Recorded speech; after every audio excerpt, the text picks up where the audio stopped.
नमस्कार साथियों। तो आज का जो हमारा क्वेश्चन है वो ये है कि भैया 10% की वृद्धि के बाद किसी वस्तु की कीमत 1320 रुपए। भैया कोई एक वस्तु है भैया जिसको मतलब जिसमें 10% की वृद्धि के बाद है तो उस वस्तु का जो मूल्य हो जाता है वो कितना है 1320 हो जाती है। तो बस मतलब उसका जो निर्धारित जो कीमत है वो क्या है, मतलब क्रय मूल्य क्या है उसका। एक तरीके से मान लो कि भैया उस वस्तु का जो क्रय मूल्य यानी कॉस्ट प्राइस क्या है। भैया अगर 10% की वृद्धि की जाती है वस्तु में तो उसकी कीमत कितनी हो जाती है 1320 रुपए। मतलब 10% की वृद्धि का मतलब है 10% बढ़ा दिया जाता है तो कितनी कीमत हो जाती है 1320 रुपए हो जाती है।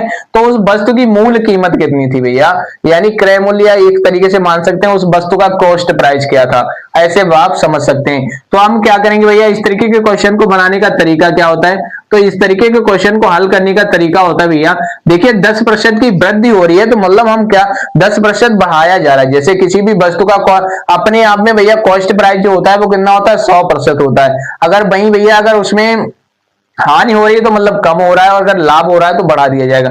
जैसे 100 रुपए की चीज 110 में बेची जा रही है तब उसकी कीमत कितनी हो रही है 1320 हो रही है। तो हम इस तरीके से मान सकते हैं भैया, जैसे 100 वाली चीज 10% बढ़ाई जा रही है तो मतलब 110 में बेची जा रही है। कितने में 110 में। प्रतिशत हटाएंगे तो बटे में क्या आ जाएगा हमारा 100 आ जाएगा। इस तरीके से मतलब भैया 110 100 वाली चीज को जब 110 में बेचा जाएगा तभी ना लाभ हो रहा है। यहाँ पूछ क्या रहे हैं भैया 10 की चीज 10% की वृद्धि के बाद किसी वस्तु की कीमत कितनी होगी 1320 रुपए की। कितनी हो गई 1320 रुपए हो गई। तो इन सबके बराबर में आपको कितना दिया गया है, इस मतलब 110/100 के बराबर में आपको कितना दिया गया, इसका मान आपको दिया गया 1320 रुपए। कितना दिया गया 1320 रुपए दिया गया। अब जब आप इसे हल करोगे सॉल्व करोगे तो एक जीरो से एक जीरो ये आपका कैंसिल हो जाएगा।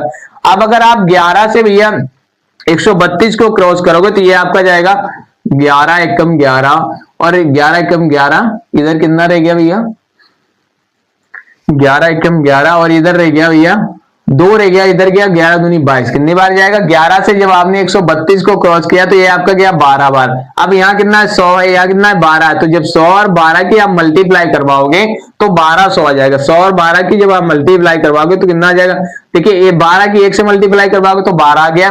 2 जीरो है तो हम यहाँ 2 जीरो रख देंगे। मतलब भैया उसका जो मूल जो कीमत होगी उस वस्तु की वो कितनी होगी 1200 रुपए होगी। कितनी होगी 1200 रुपए होगी। और ये हो जाएगा हमारे इस क्वेश्चन का करेक्ट और राइट आंसर। आई थिंक आपको वीडियो अच्छा लगा होगा, क्वेश्चन क्लियर भी हुआ होगा। अगर वीडियो अच्छा लगा, क्वेश्चन क्लियर हुआ हो, इस तरीके की और भी वीडियो चाहिए ना तो बने रहेगा हमारे साथ रहकर। क्या करना है, अगर नए हो तो सब्सक्राइब और फॉलो जरूर करिएगा। वीडियो अच्छा लगा तो लाइक एक प्यारा सा कमेंट करके भी जरूर जाएगा। आइए मिलते हैं नई वीडियो के साथ, नई ट्रिक के साथ। तब तक के लिए नमस्कार।